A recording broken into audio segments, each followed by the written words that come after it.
I love Fantastic Mr. Fox. If there was an animated film that I had to pick to appease both the kids and the boomers of yore, a film that could bring them both together with as much whimsy and charm as the stories of Peter Rabbit, Winnie the Pooh, or its own original source material, I'd pick Fantastic Mr. Fox. A film by this time is now 17 years old, remains timeless not just because of its ability to be set in an era almost modern and indiscernible, but because the story in which the film attempts to tell is baked in a question that everyone, at one point in their lives, must ask themselves. Who am I? Who am I? If you're as young as Ash or as old as our titular character, the question arrives at a time of great change and may likely return as you grow old. The technique to balance such an existential question and a childlike story of stealing cider, turkeys, and squabs, whatever they are, from three evil cartoonish farmers is performed brilliantly despite every pitfall that is laid before it. But this enables director Wes Anderson, the talented animators and actors to use the essence of animation as a counterweight in switching between these two opposing aesthetics. A story of deep introspection told through the lens of a middle-aged husband and father wishing to do again what he does best, and a fox wearing a bandit hat trying to drug beagles and climb electric fences. The act of crafting such a story and climbing that fence are both, as I can imagine, not easy, but they did it. The choice to go with stop-motion animation gives the film a kind of quaint look, but also allows some amazing expressions and comical moments that not only lend themselves to Wes Anderson's style, but through it, convey what we love about characters without being scared of breaking the illusion of realism. Every single shot of this caper has one shade of orange hidden somewhere amongst it, or obviously seen.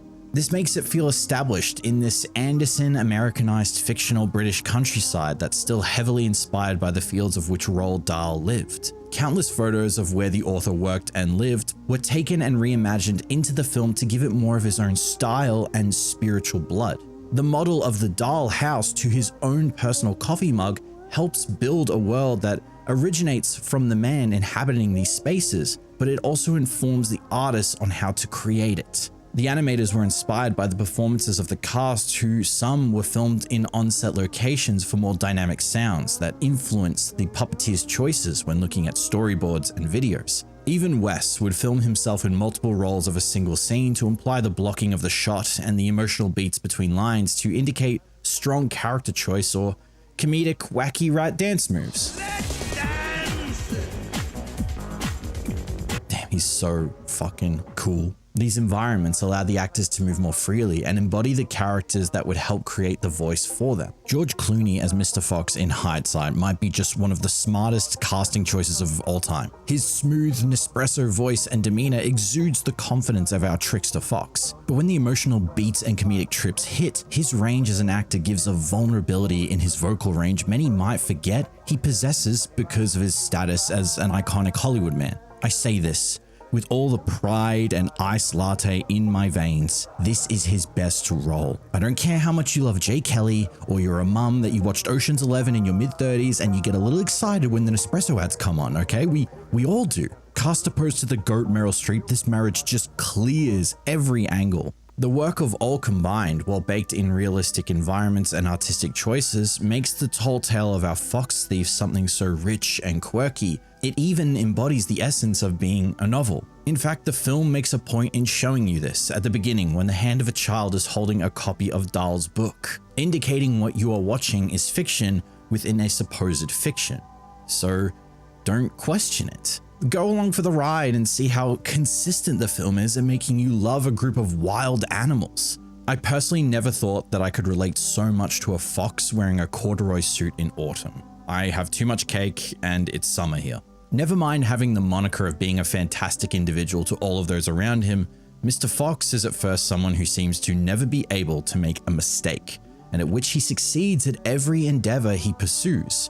But no later when we see Mr. Fox in his home, we understand that this isn't so. His charisma is a staple of his character, but what generates so much pathos for us as a viewer are the mistakes he makes in that drive to find meaning in his life. The dread he feels in his age of being 7 fox years old with a loving wife and a son, seemingly having everything, It mimics the midlife crisis of people whose lives are changed when they must accept responsibility for others and be an adult. In the first 5 minutes of the film, Mr. Fox is given life-altering news that can cease the current risky and adrenaline-filled life he has always lived as a bird stealer. I guess it's not spring-loaded. I'm pregnant. Wow. We're gonna have a cub. Honey, that's great news. This one scene results in his current status as a newspaperman who writes a column that people see, but no one seems to read.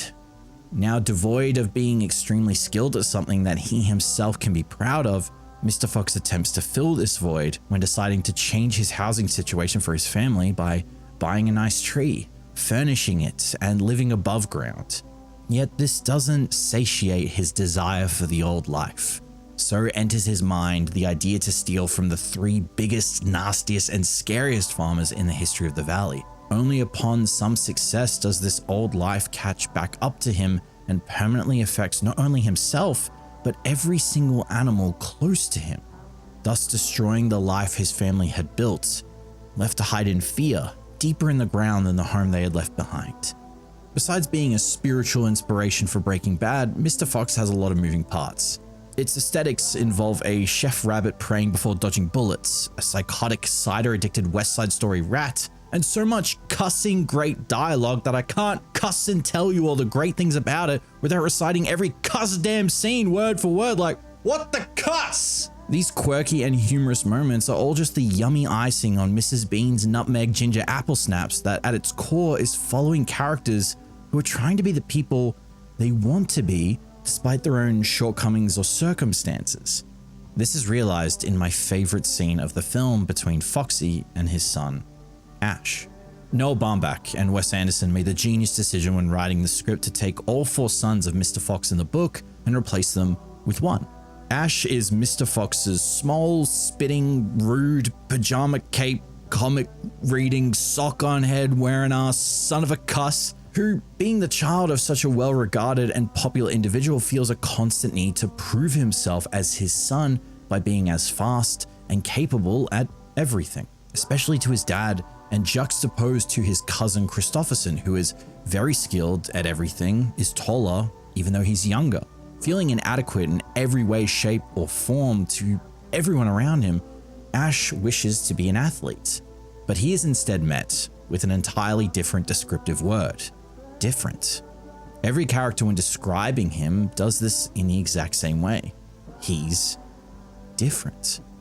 At first, it's a description in which to encapsulate his flaws, everything that he is bad at, or why he's so odd. Yet when his mother tries to show him that everyone is different, his father especially, he disregards the sentiment and remains hung up on the idea of wanting to prove his worth. The pinnacle of these attempts is when he vows to get his dad's tail back. When Mr. Fox's tail is shot off after an ambush, the animals of the valley all act as though Mr. Fox has lost something that gives an animal its true identity. It's mentioned again later with Badger as if it's like a tragedy to be commended for being so brave in spite of. Yet, how humiliating. The venture to steal the tail back for his father, if successful, could result in the ultimate win for Ash's ego. Perhaps he could feel that void within himself. A deadly spree that, just like the robbery of the farms Mr. Fox had undergone, is now reflected in his own son, only to his abject horror. Mr. Fox finally sees in his son himself, just not the part of him he expected. They both wish for everyone and the people they respect and admire to see them fantastically. Only the cost was everyone's safety and a loved one kidnapped. The film pulls out all of the stops for Mr. Fox to change in a way that confronts him with the pure realism of the situation where he didn't fluke a win or impress people. Here, he has failed not as an animal, but as a husband and a father. So the scene I cherish so much is when he finally connects with Ash, telling him the story of how he learned he would be a father. To us is a scene that was the catalyst for his current soul-numbing lifestyle. But told this way from Mr. Fox, we see that he is unsure of the future, and upon pondering who his child would be when confronted with that reality, finally looks at his son and says, Ash, I'm so glad he was you. It's not your fault. It's mine.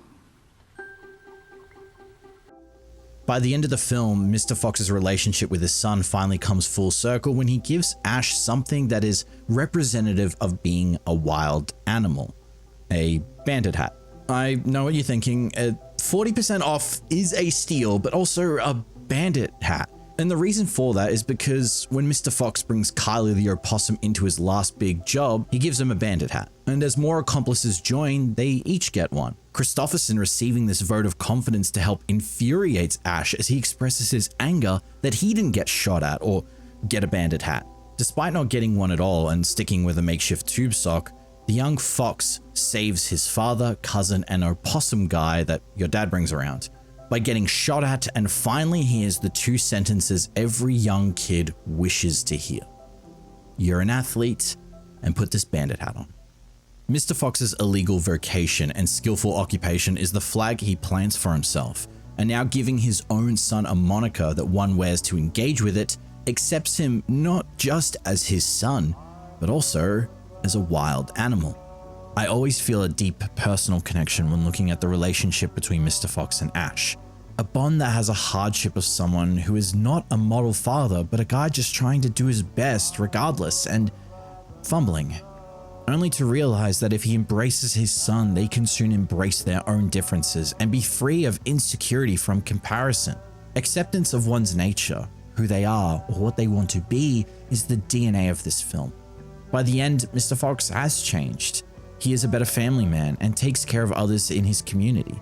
He still is a writer in a column of the newspaper, but with a new perspective on things and a new name. If you pause to read the column, you'll see someone who rings apologies for his actions and wants to like the face he sees in the mirror someday and not feel the need to turn away. The difference now is that as he scavenges and steals, it isn't for himself and his ego. Hence why the final conflict of the film and conclusion to his arc is to steal, but this time to take back a loved one. I can imagine anyone watching, if you're as old as the YouTube analytics indicates you are, then I know you may find some relation to this feeling of normalcy Mr. Fox may find in his day-to-day life. At least I do. You're waiting for something new to come and change your routine in a way that can make it fantastic. One's life, despite how much it should be making us happy, can miss a spark which helps us feel like we aren't just waiting or going through life day by day. Instead, sometimes we need a reminder that we are actually living it. Mr. Fox's life has so many parallels to our own, especially in the subjectivity of your own life. But what I love the story says by the end is not to suppress that part of ourselves, whether it be our creative or professional drive or the very dark, addictive parts of our personalities akin to wild animal nature, but accept that it will always be there. And you must find the balance of expression and doing what you should for the sake of those that you love. Sorry if this feels a bit too deep. I've been standing at the edge of this sewer waterfall listening to Bright Eyes by Art Garfunkel just a bit long. I suppose at the end of the day, we are all just one gunshot away from being a newspaper fox in the sewer with an attachable tail. Metaphorically speaking, of course. So, when the question comes, who am I? Who am I, really? Look for the answer. And find joy in searching or scavenging for it as we are all trying to do the same.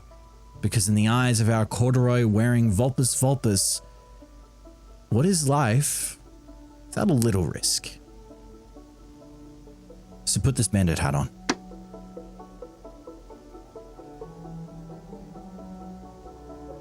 Thank you all for watching and making it to the end of the video. First of all, a massive thank you to all of the patrons who support the channel and every video I make.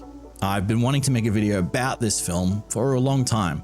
It's one of my favorite animated films of all time, and hopefully I've adequately expressed that to you, either recommending it for people who haven't seen it, or for those who have, maybe I've done it justice. If you liked the video, feel free to give it a like and leave a comment below and let me know what you think. Down below is the Patreon where you can support for just $1 or a Discord if you want to be a part of this community. Otherwise, you can let YouTube know that you like my stuff by watching either of these videos here. But that's all from me.